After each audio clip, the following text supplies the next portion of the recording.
London, Rabbi here at Beth Emet, and I just want to welcome all of you here tonight. We're going to sing, we're going to pray, we're going to listen, we're going to light candles, we're going to be together for support and love, and move out to a place where we can bring that love into the world. Tragedy has come, and it has affected our people. It has affected our nation, and it has affected our world.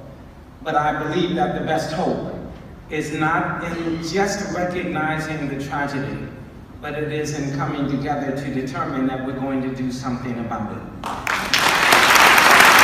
I believe that if the goodwill and the solidarity and inclusivity that exist in this synagogue tonight can somehow be made manifest at not only 1600 Pennsylvania Avenue, but in the United States Congress, then we will begin to make a difference. I went to church this morning at Second Baptist to worship God at the 8 and the 10:30 service. My heart was filled with a sense of joy at a faith community coming together. When I saw you all together tonight, my heart was filled with joy. I want you to know that there is a malevolent spirit that is sending its way and sending its themes across our nation right now to take away that kind of joy.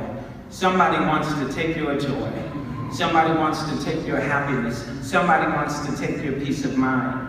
And this is nothing new. What it is that age-old Neanderthal barbaric sense that might wins, that strong is better than weak, and that if you have all of the goods, then you are somehow more powerful than those who don't. We are gathered together tonight to say that that doesn't count. I don't know whether or not there are vigils, I hope they are taking place all around the United States, but I know that something is happening right here. And I'm convinced that somehow when I was younger, I thought that I was going to be able to go out and change the world. I went into seminary believing that with a seminary education, with a degree in one hand and a passion in the other hand, I would be able to change the world. After 10 years of being in the world, I recognized that my ambitions were a little high. At the age of 35, I determined that I would be able to change at least the United States of America. I believe that it could happen. Our youth have that passion. But after a while, I recognized that my ambition was still a little high. And then finally, where I am right now, I believe that the difference can be made in changing exactly where you are. We can change this thing by changing where we are. It starts with ourselves, it starts with our family, it starts with our local community. We can make Evanston a community that can be an example and a city that is shining on a hill by our coming together and saying that it will not happen here. What happened there will not happen here. Because I believe that there is more people of goodwill that exist in this world than people that are filled with evil. So what we have to do, in light of this most recent and tragic event, is recognize that it's not one isolated event. What is happening is absolutely despicable. It is tragic and it is terrible. But I will tell you that it is evil. It is evil in the hearts of men and women who have been motivated by systems and structures that continue to perpetuate evil in this nation of ours. We have to recognize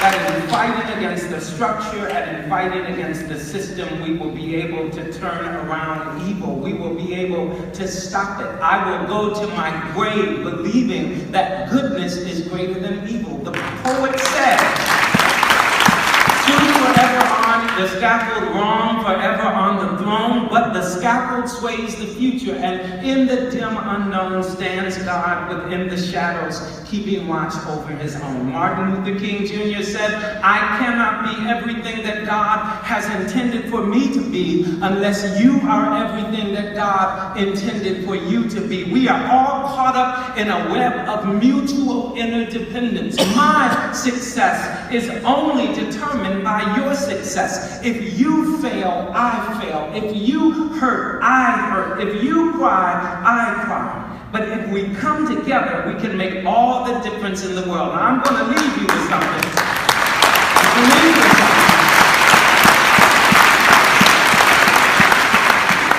I said it this morning at the end of our sermon at Second Baptist. I haven't checked my key to see if it still fits the door.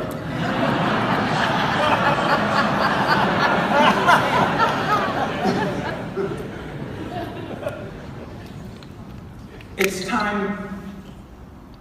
The topic of the sermon was anger in the church. It's time to get mad.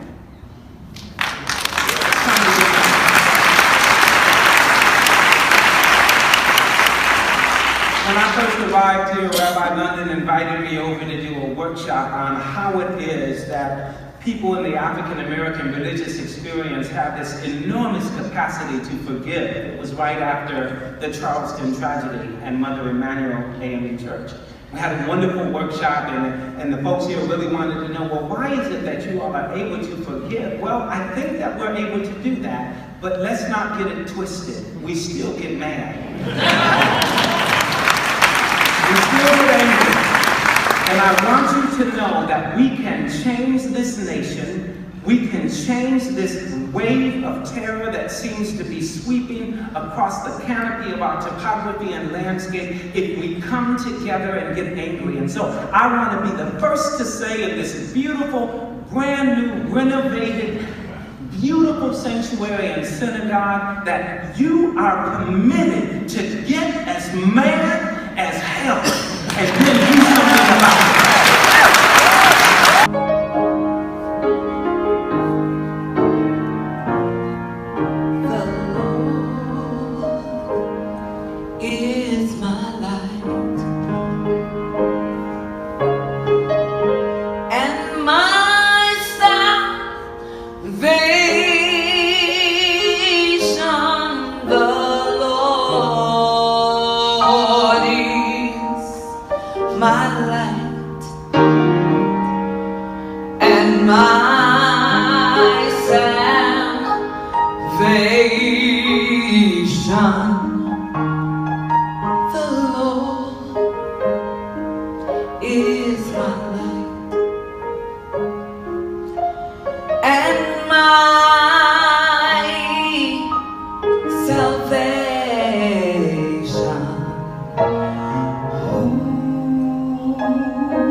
Wait on the Lord and be of good courage. Oh, just wait on the Lord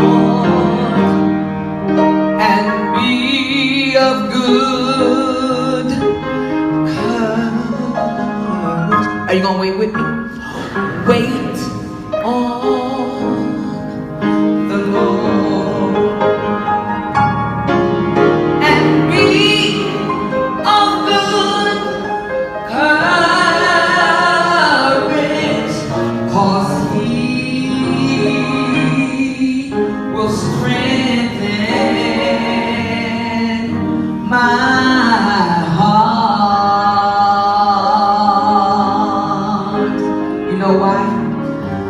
Whom shall I fear?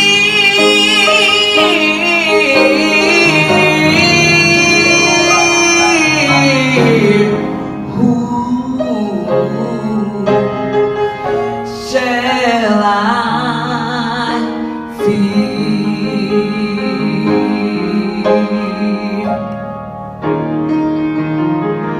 The Lord is my strength.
Author of love, source of life and wisdom, as we prepare to leave this holy place of remembrance and prayer, of righteous anger and mourning, transform our grief and pain to shared passions for peace, compassion, and unity, acknowledging that these can never come from passivity and prayers alone. As each of us who lit a candle tonight learned, you had to hold the fire to the wick for a while before it would catch. And so tonight, O Great One, forge from our anger and tears enough time to burn, so that a community will be lighted that will confront hatred with love, ignorance with wisdom and truth, and violence with an unbreakable bond of justice and peace. And so journey with us now, mighty sovereign of the universe, ever above us, watching over, ever beneath us to lift us up when times grow hard, ever before us to show us the way to go, ever behind us to push us into places we might not otherwise go, and ever alongside us so that we might know that we are never alone. And all God's people say.